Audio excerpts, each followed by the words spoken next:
అందరికీ నమస్తే. ఈరోజు సిట్ అధికారులు హరీష్ రావు గారికి నోటీసులు ఇచ్చినటువంటి సందర్భంలో ఆనాడు బీఆర్ఎస్ పాలనలో ఫోన్ ట్యాపింగ్లతోని ప్రతిపక్షాల ఉప ఎన్నికల గెలవడం కోసం తెలంగాణలో రాజకీయ ప్రతిపక్షాల ఉనికి లేకుండా చేయాలనే ఆలోచనతోని బరితెగింపుకు పాల్పడినటువంటి ఆనాడు బీఆర్ఎస్ పాలకులు, వాళ్లకు అంటగాయినటువంటి పోలీసు అధికారులు కుమ్మక్కై తెలంగాణలో రాజకీయ వ్యవస్థను, ప్రజాస్వామ్య వ్యవస్థను కూనీ చేశారనే విషయం మనందరికీ తెలుసు. కాంగ్రెస్ ప్రజాప్రభుత్వం వచ్చిన తర్వాత తెలంగాణలో సిట్ ఏర్పాటు చేసి ఫోన్ ట్యాపింగ్లకు పాల్పడిన వారు ఎంతటి శక్తివంతుడైనా, ఎంతటి ఉద్దండుడైనా చట్టం ముందుకు రావాలి, విచారణకు హాజరు కావాలి,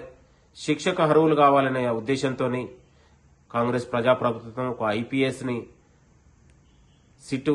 వేసి అందరినీ విచారించినటువంటి సందర్భం